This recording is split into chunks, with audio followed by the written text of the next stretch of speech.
What's up, guys? Welcome back to the channel. Today is another day we're working on the Porsche 924S, and we're starting the episode off in good shape. We finally got the rear bags in from Bag Riders. We're using the Airlift Performance Builder Kits. So it should be noted that Bag Riders is the unofficial sponsor of today's video and the whole 924S project. So without them, these projects wouldn't be possible. So I want to thank Bag Riders for all the support over the years. So be sure to hit up bagriders.com for anything you guys need, from suspension to even wheels. Use code Ludwix at checkout to save on anything you guys need from bagriders.com. Now let's open this box up and let's get into today's video. And fingers crossed, guys, fingers crossed, we can use a dual bellow bag in the back of this car, because all I've ever seen 944 and 924s bagged with are sleeve bags. And that is not gonna fly on this project, because the whole point is to have it handle like it's on coilovers, not sleeve bags. A couple episodes ago, you saw Remco and I use Subaru fronts. We got them bolted into the front, but with a dual bellow bag up front with the sway bar, it should handle as good as I really want it to. Okay, let's get this box open and see what's included in the Airlift Builder Kit. Now these are the medium length. They make them in a small, medium, and long length. And that has a lot to do with their lift, or stroke rather. And this particular kit is the dual bellow bag kit. I just can't wait to get it fit up to the car and hope that it doesn't hit everything with the articulation of the trailing arm up into the body.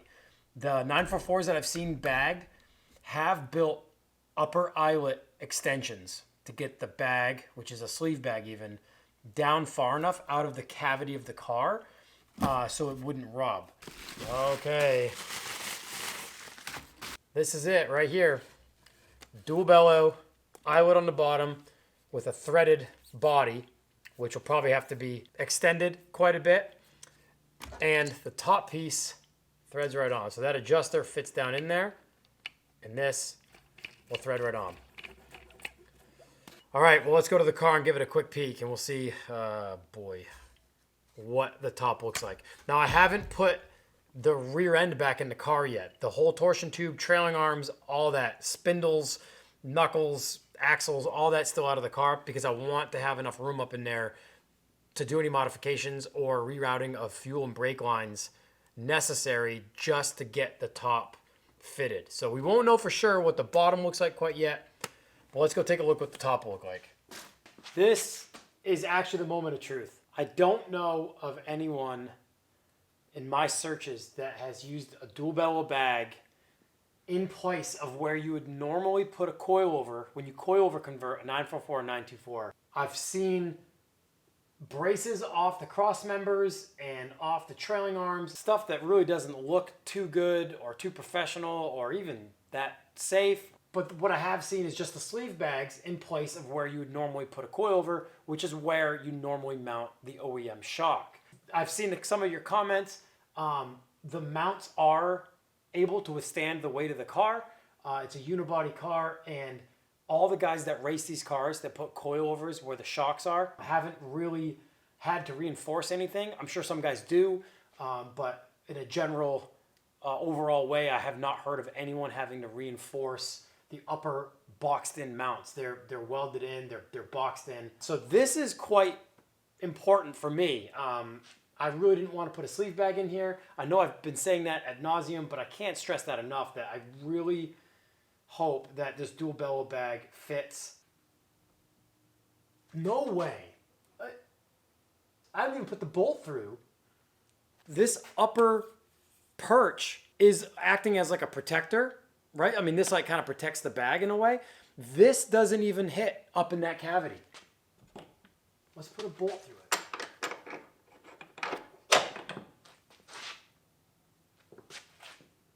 We did move the fuel lines a little bit, and that is already proving to have been necessary. The trailing arms aren't in yet, so I don't know really exactly what angle this is going to sit at. But this isn't touching anything, guys. All right. I'm getting excited. The other side has the fuel filter on it, and the fuel filter is massive, and it's got hard lines on either side of it, so that might be a pain. But let's go to the other side and see how that one fits. All right, so passenger side, it's obvious that The fuel filter canister is going to have to get moved. Everything's all unhooked, as you guys saw in the previous episode. So I can move the port to wherever I'd need it. If it has to be on the inside here where there'll be a cavity. Man, that is so good. It is obvious that this mount needed to come out. So if you were going to use these bags or go this route in bagging 944 or 924, or in this case a 924S, the shark fin would have to get cut off the torsion tube like you guys saw in the last episode. Because right there is where this mount bolts to the car. And as I did mention in the previous episode, this is unbolted. The only thing we had to cut was the shark fin mount off the torsion tube, which is there for tension support for the torsion bars underneath their twisted tension, basically. So my friend Elliot at 944 Barn, who's got a vast knowledge and experience with these cars, knows a lot of race car guys who have cut that shark fin mount off when they go to a coilover conversion. Essentially, that's what I'm doing here, except instead of a coilover in the eyelet-to-eyelet mount where the shark goes, it's an airbag. So we just bit the bullet and cut the shark fin off. But luckily, yet again, nothing's getting cut on the car itself. If this car ever wanted to go back to stock, all you'd have to do is get another torsion tube with the shark fins on it and bolt these mounts back in the car. Nothing's been cut. But as you can see, they take up so much space that if that was in there, the bag would certainly hit it. As you can see here, this stud right there is what this guide was normally mounted to. So these fuel lines have come over quite a ways, which Remco and I did in the previous episode. That was crucial as well. Bend these in a little bit more if I have to. This plastic return line will go in the guide, but that's pushed the filter over more. So I do have to kind of figure out where I'm going to put that and how I'm going to tidy that up so it's safe and free of any sort of vibration or anything possibly rubbing on it. It's really not insane, but it's such a relief that that eyelet sits down enough to put that perch down and out of that cavity. I was afraid that the rubber of the bags was going to be way up in there. So it's looking good, boys. It's looking good. Going to work on fuel lines and fuel filter relocation. And then I think we're putting the rear end in. Also, I am color deficient, so I don't get my colors and tones and shades quite right. But I am finally liking the red on the airlift hardware and perches on the Porsche. Because to me, these messed up eyes, red and red. That's all I see. So I'm stoked on that. Normally, I don't like the red at all. But the front top hats are red. These are red. Car's red. We're good. All right, guys. So Remco is still in the States and came back up. He was in Alabama. Him and his girlfriend went to the Talladega NASCAR race last weekend. And they're spending this week just hanging out in Alabama, which is about an hour and a half from where I am here in Chattanooga. And once the rear bags came in yesterday and I started fitting things, Remco was like, I think we'll take a day to come up to Chattanooga. We're going to finish the car since he's still here. But hopefully you guys are watching the rest of this thing come together for all the hardware. So the bags are in and everything's sitting where we want it. So right now we're just kind of taking some final measurements.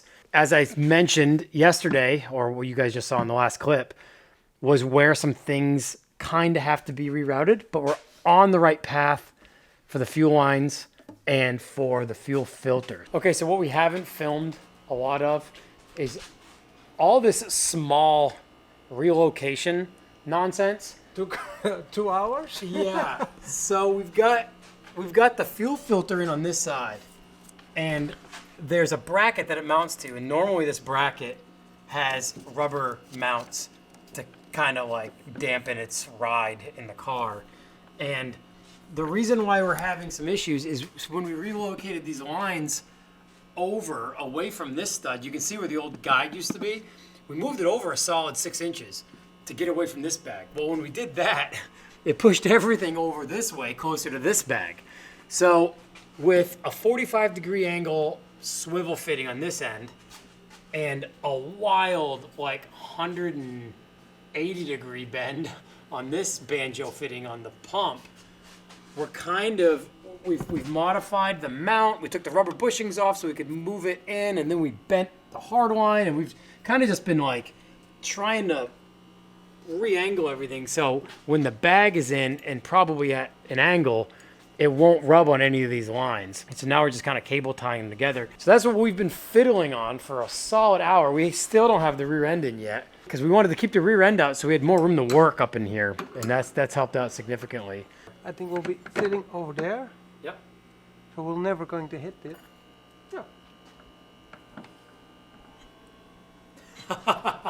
Yeah, then we're starting to mount things in. Got our hands dirty. How, That's the first. how dare we?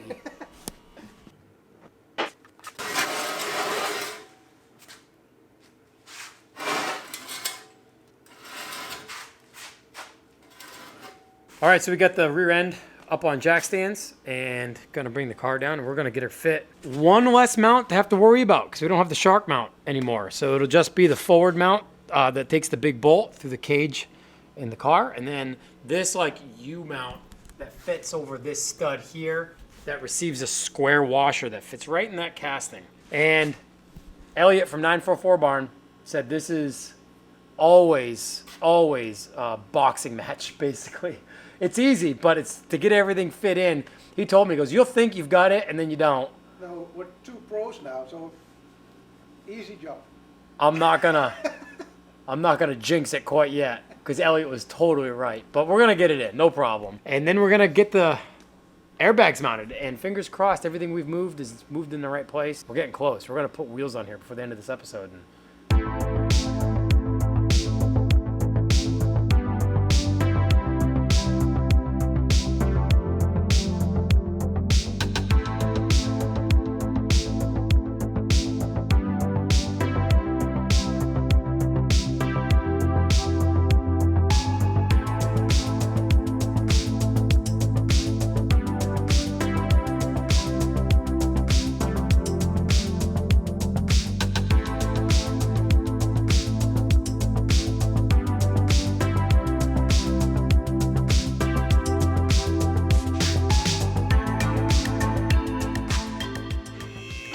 Okay, so I think I time-lapsed most of that. It fought us. It was a battle, but we got it in. And as you can see here, there's no upper shark fin mount anymore. Normally it would be right there. So we just have the cradle mount and the forward mount in the main cage there. So it's just 4 mounts holding the rear end in now, not the shark fin. And again, if you missed it at the beginning, the shark fin was basically for the tension on the torsion bars on the whole system. They're basically like an anchor point. So we're gonna put some bags in. Now that we get the rear end in, this is the moment of truth right now. We're gonna see at what angle they're at. I don't want it, and it doesn't look like it will, but I don't want it hitting the body if it leans too far forward to make it up to that mount. So we're about to bolt them in, and we shall see the moment of truth. All right. All right, here's the test. Can we put this one down? Yeah. All right. Yep, cover it. There we go a little bit. Yep, there we are.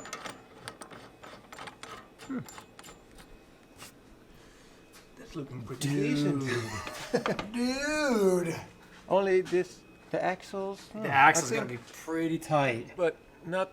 But really by big this problem. point, it's just axle shaft. Yeah. The joint is in here. So it should. Dude, it doesn't. I mean, we'll space it a little bit, Yeah, a little bit more out. and it's not touching the trailing arm at all. The lower perch is above it. It's not hitting. Nope. It's not hitting the rear seat tub. This stud will get cut off. Wow, dude, this is crazy. Guys, this is unreal fitment. I mean, we have yet to see it articulate. This is crazy. I'm wondering if this casting going up is gonna hit the rubber, but This is a fixed point.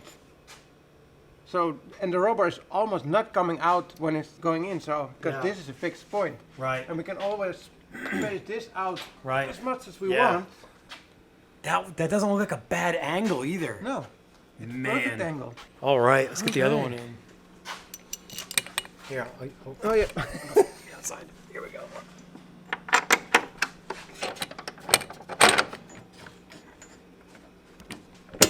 Yeah, that's the ticket right there. To get it away from that point, right there.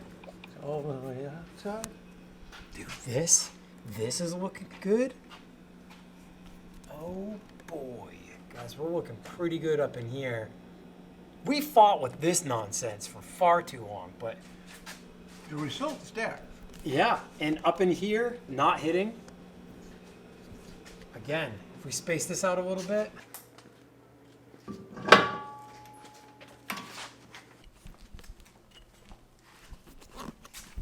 We go 38.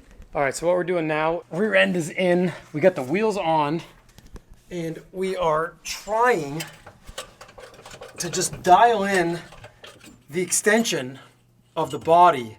So when the fender arch, the wheel arch, touches the top of the wheel, because I'm gonna do like a fender to lip fitment on this car. It's not gonna tuck in the rear and look all pancaked and squatted and weird. We want this to basically be completely aired out in the bag when we get to that point on the wheel. So that means I've got all the lift. These only lift about 3 inches. They've only got about 3 inches of stroke. So I need, since that's not a lot, I need all of that lift just in case I need to get the car on a trailer or something. So I'm at 36. So we are now taking turns. Oh, there we go. There's some light. And we're measuring each side so we get it the same.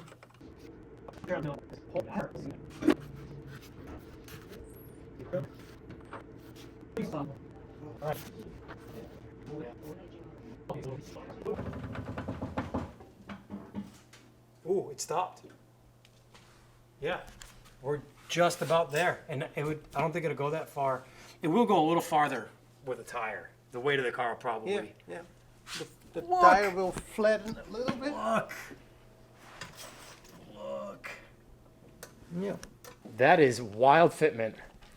This is nuts. This is exactly, and what's crazy is you could lay this car out. You could tuck a wheel and lay this out. All right, so I kind of can't believe, I can believe, this was so little work in the grand scheme of things for doing a 924, 944 platform car in a way that I don't think has been done yet with this dual bellow builder kit from Airlift in the rear. And using the Subaru kit up front with a dual bellow bag for the front, and now we've got them at all 4 corners, is quite crazy. And the fitment is just unreal. And you guys know me well enough. Most of you guys do. You know I like everything as low as possible. You know I like the math of tight fitting wheels, but I love motorsport. And I love the fact that these cars were designed to be handling machines. And I've said this from the get-go of this series, that was the only goal out of them all, was to get this car to handle as good as stock, if not as good as coilovers. Now, we have yet to figure that out, but the front and rear, dual bellow bags, no sleeve bags, and we've got dampening control front and rear, and we now have front and rear sway bars. And track-proven suspension. Exactly. We still have a little bit of work to do. Axles are going in and rear sway bars going in, but other than that, this is the hardware of the air suspension in and laid out. This has been awesome. All right, guys, so time is running out with Remco here in America. And so for right now, we're calling it job done on what we wanted to get done on the 924S. But this is a great spot to end this episode because we did like the hardest part. We had to relocate some things. We had to modify some things. The bags are in. The bags are in. So again, this has been awesome. It's been an awesome opportunity to even meet Remco. We've been friends on the internet for quite a while, and it's just been an awesome opportunity to be able to work on a car together. Any ending thoughts on your week here? You went to Talladega. You saw a NASCAR race while you were here. Yeah. It was literally a dream trip. Hot rodding, seeing you in person, your cars, driving around in them, riverside, ending up bagging a Porsche. On the cake, went to my dream trip of NASCAR. And then the most crazy thing, we went back here again today. Yeah. Just to finish it for real. Yeah. On what we planned. So, yeah, what more can you want? It's been an awesome trip. Yeah, it was so good. It's been an awesome couple of weeks. Remco's been here filming for his YouTube channel as well. I've put the link to that in the video's description below. So go follow what he's doing. He does some wild fabrication stuff and possible Trabant content in the Not future. possible. That's what we are promising each other that we're going to do. The plan is to go to Remco's shop in the Netherlands and build the Trabant, which is actually your first car, right? Yeah. I bought it when I was 14 years old. Insane. I kept it forever in the shed and still want to finish it one day. So this would be a good lease for me to hurry up and do something about it. Yeah, and I'd be honored. You guys know I like the weird stuff. And right before I started this channel, I had a Lada that I'd bought in Europe. And the Trabants are another car that I've always wanted to own or wrench on. So that'll be really cool as well. So thank you guys so much for watching. Make sure to check out Remco's Instagram and YouTube channel. Until then, more content coming on the 924S. 3 weeks to go to Alpine Volks Fair in Helen. Kayla's car is just about ready. A few things to tidy up on that. And hopefully this in the next 3 weeks. And we will be rolling to Helen in dual Porsches on dual RSs. Thank you guys so much for watching. We will see you in the next episode.